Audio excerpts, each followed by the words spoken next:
everyone? My name is Jemai McKinney, or you can just call me Juice because that is my nickname.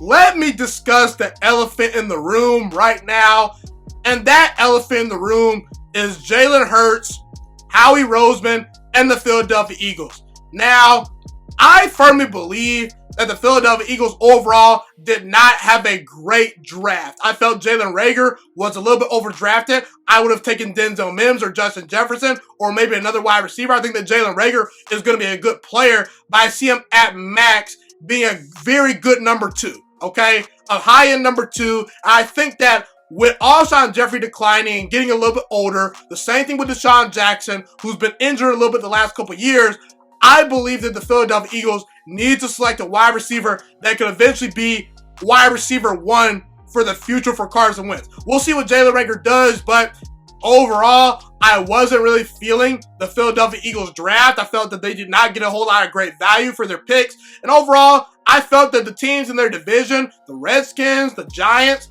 and especially the Cowboys, blew them out of the water as far as what they got back from the 2020 NFL draft. But their best pick was Jalen Hurts. I don't care what anyone says. And I'm so sick and tired of Eagles fans moaning and crying and being upset saying, we took Jalen Hurts too early. I'm so sick and tired of also people in the media that are silly people saying that Jalen Hurts is being brought in to replace Carson Wentz.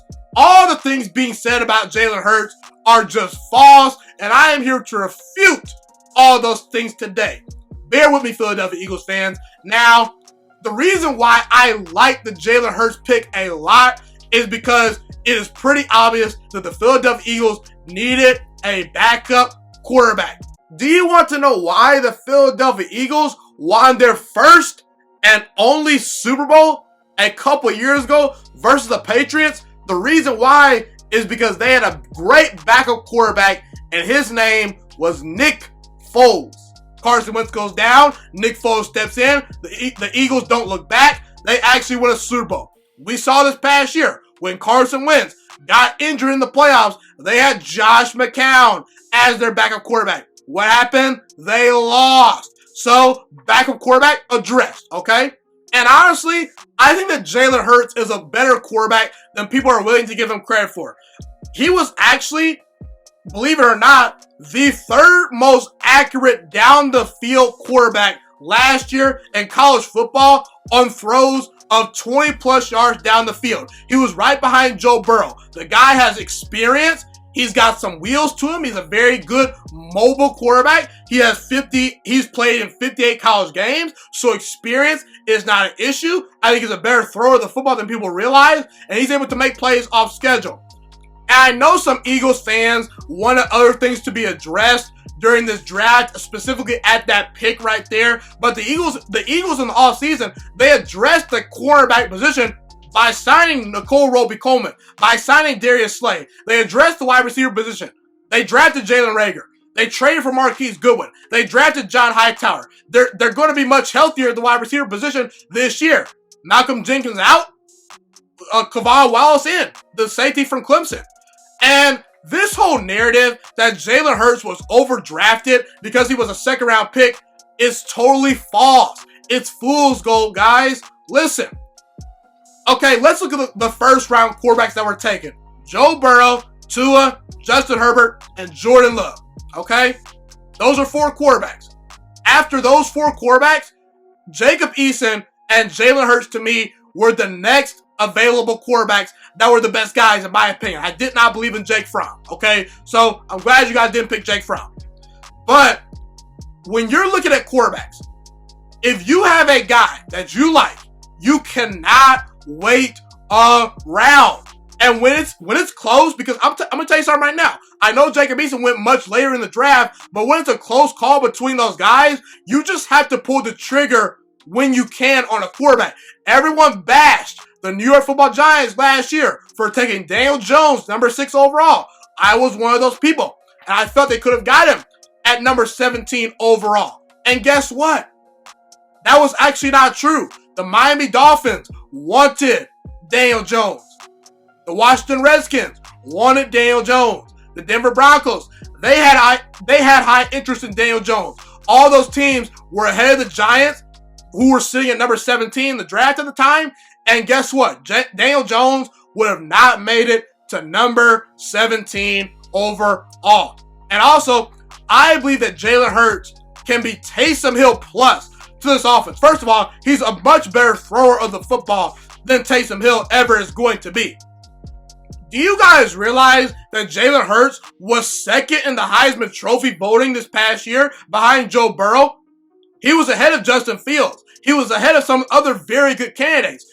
As far as a combination of a runner and thrower, Jalen Hurts is a better player than Taysom Hill. I'm sorry, he may not be as fast as Taysom Hill. That's fine, but listen, I think that Jalen Hurts is a better football player than Taysom Hill. I just really do firmly believe that. And listen, I can only imagine a lineup on the field with Jalen Reagor, Marquise Goodwin, Deshaun Jackson, Miles Sanders, and Jalen Hurts. The Philadelphia Eagles are going to be a much more flexible offense than the New Orleans Saints when Jalen Hurts is on the field, because he's a much better passer, and he's not that bad of a runner of the football either. That's a lot of speed on the field. You can run some RPOs, you can run some 2 quarterback sets, maybe some Philly specials, and Carson Wentz, I believe, is going to be the guy that just distributes the football to the speedy guys like Reagor, like Goodwin, like Jackson. And when you get down in the red zone, when those speedy deep threats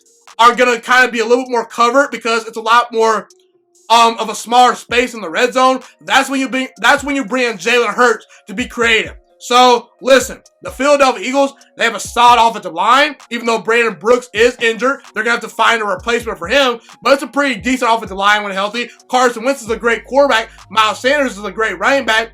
Their wide receiver core is going to be better. The tight end group is very good. And now you add Jalen Hurts to that offense. And by the way, anyone saying that Jalen Hurts is going to be brought in to replace Carson Wentz, they did not watch Carson Wentz play last year. You don't bring in Jalen Hurts to replace a guy like Carson Wentz, who's one of the 6 best quarterbacks in all football. And please, for the love of God, stop saying, well, he was picked in the 2nd round. You don't pick a Taysom Hill player in the 2nd round. Yes, you do. Yes, you do. If you have a guy that is going to be a very solid backup quarterback for you, and a guy that can be Taysom Hill plus for you in your offense while Carson Wentz is on the team, you make that move, okay? I'm telling you right now, I don't understand why Philadelphia Eagles fans are crying about Jalen Hurts. I don't understand why people laughed at the pick. The media is just very, very silly for whiffing on this Jalen Hurts thing. And listen, Philadelphia Eagles fans, you're going to thank me later. You're going to come back to me and say, hey, Jamon, hey, Juice, you were right when Jalen Hurts is adding a new dynamic to your offense this year. Maybe Carson Wentz gets injured. And guess what? I don't think the Philadelphia Eagles are going to drop off that much because I trust Jalen Hurts to run their offense. He's a smart guy. He's a great leader. So, Philadelphia Eagles fans, stop crying.